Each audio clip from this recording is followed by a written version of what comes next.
अस्सलाम वालेकुम रहमतुल्लाहि व बरकातुहू। गुज़श्ता रोज़ एक वाक़या हुआ दीरकोट के इलाके नाराकोट में। एक बेटे ने बाप को कत्ल कर दिया और उसकी मैंने जब तफ़सीलात ली तो मुझे पता चला कि दो भाइयों के दरमियान आपस में झगड़ा हुआ, तल्ख़ कलामी हुई। बड़े भाई ने छोटे भाई के साथ तल्ख़ कलामी की तो छोटा भाई भाग गया और उसके बाद बाप ने, जिनका नाम शकील अहमद था, उन्होंने बड़े बेटे को समझाते हुए, बड़े बेटे जिसका नाम अमाद शकील था, उसको समझाने की कोशिश की कि आप ऐसा ना करो। उसके बाद वो वालिद के ऊपर बरसना शुरू हो गया और खंजरों से वालिद का कत्ल कर दिया। वालिद का कत्ल करने के बाद वो भागने की कोशिश कर रहा था और डीएसपी हेडक्वार्टर बाग फैज़ुर रहमान अब्बासी, एसएचओ दीरकोट अरफान गिलानी, एसएचओ अर्जा जैद अब्बासी ने अपनी टीम के हमरा कार्रवाई करते हुए गिरफ्तार कर लिया। और जब उसको गिरफ्तार किया गया उससे 1 किलो चर्स, मुंशियात, खंजर और एक अदद क्लाशनकोफ ये बरामद हुई। हुजूर वाला, हमारे नौजवान जिनके हाथों में किताबें होनी थी, जिनके हाथों में कलम होना था, जिनके ज़ुबान पे अपने वालिदैन का एहतराम था, आज मुझे ये समझ नहीं आ रही कि हमारी जो नौजवान कम्युनिटी है वो किस तरफ निकल रही है।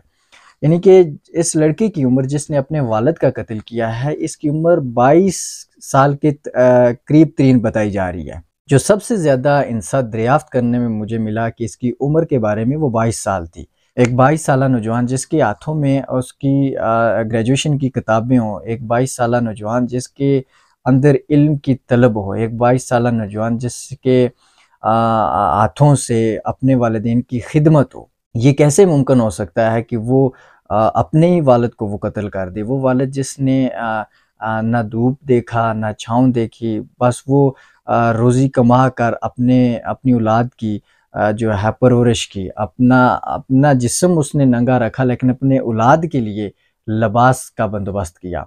अपने आप को दुख, तकलीफ़ों, परेशानियों, मुसीबतों में रखा लेकिन अपने औलाद के करीब दुख, परेशानियाँ, मुसीबतें ना आने दी। और एक वक्त आता है यही औलाद अपने वालिद को कत्ल कर देती है। इससे हमें अंदाज़ा हो जाना चाहिए कि हमारी जो नौजवान नस्ल है कि इसको किस कदर तालीम और तरबियत की ज़रूरत है। मैं दोबारा ये अल्फाज अपने रिपीट करूँगा, तरबियत की ज़रूरत है, तालीम की ज़रूरत है। जवान जो लगे हुए हैं एक रवायती तालीम हासिल करने में, उसकी जो रूह है, उसकी वो जो डिमांड जो तकाज़ा करती है हमसे, वो हम पूरा नहीं कर पा रहे। वो जो तरबियत का तकाज़ा करती है, वो जो अखलाकियात का तकाज़ा करती है, वो कहीं आज के नौजवान से कहीं दूर होती जा रही हैं। और इसके पीछे जो बुनियादी वजूहात हैं, वो कहीं बैड कंपनीज़ भी हैं।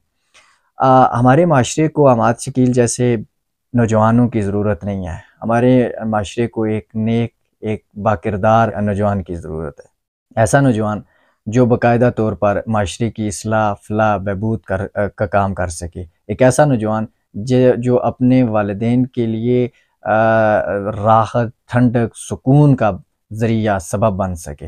एक ऐसा नौजवान जो इस माशरे के लिए कुछ कर सके। एक ऐसा नौजवान जो बाकायदा तौर पर सही और गलत की तमीज़ रखता हो। हुज़ूर वाला, ऐसे कई अमाद शकील हमारे इर्द-गिर्द घूमते फिरते हैं। ऐसे कई नौजवान जिनको हम देखते हैं कि कहीं वो नशे की हालत में होते हैं और कहीं हम देखते हैं कि वो माशरे के अंदर बगाड़ का सबब बनते हैं। हमें अपना जो अखलाकी फ़र्ज़ है वो अदा करना चाहिए और वो अदा करते हुए हमें ऐसे नौजवानों की इस्लाह करनी चाहिए। पहले तो ये जो गलत जो लत इनको लग गई है, वो नशे की है, वो चाहे दीगर किसी भी बुरे कामों की है, इनसे छुटकारा हासिल करने के लिए उनको बाकायदा तौर पर राह रास्त पर लाने की कोशिश करनी चाहिए। और जब इस तरह के वाक़यात हमें माशरे के अंदर देखने को मिलते हैं, तो याद रखिएगा हमारे माशरे का एक सहमा हुआ, डरा हुआ, एक कमज़ोर जो अमाद शकील होगा और वो अमाद शकील भी ताकतवर हो जाता है। वो देखता है कि यार उसने बेगैरती का मुज़ाहिरा करते हुए अपने वालिद को कत्ल कर दिया, तो वहाँ पर इसके अंदर से भी ये फ़ीलिंग्स आती हैं और जब बंदा नशा करता है तो उसका जो ज़हन है वो कंट्रोल से बाहर हो जाता है, उसको नहीं पता कि वो क्या कर रहा होता है।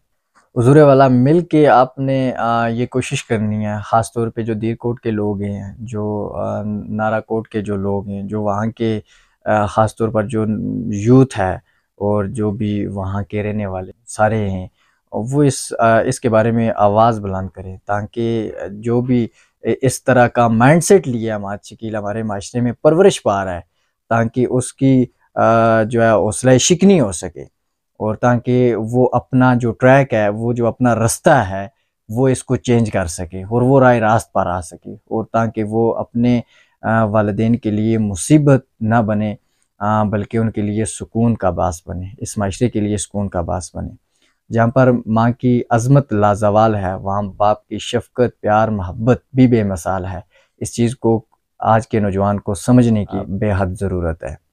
मैं उम्मीद करता हूँ वहाँ के जितने लोकल लोग हैं और वहाँ जो इंतज़ामिया है, जो कानून है, इसके ऊपर बाकायदा तौर पर एक्शन लेगा और इसको निशान-ए-इबरत बनाएगा, ताकि कोई भी जो नौजवान इस तरह का माइंडसेट लिए परवरिश पा रहा है हमारे माशरे के अंदर, उसकी हौसला शिकनी हो सके और वो बाज़ आ सके और वो खुद को पहले जो भटक गया है, वो राह रास्त पर ला सके।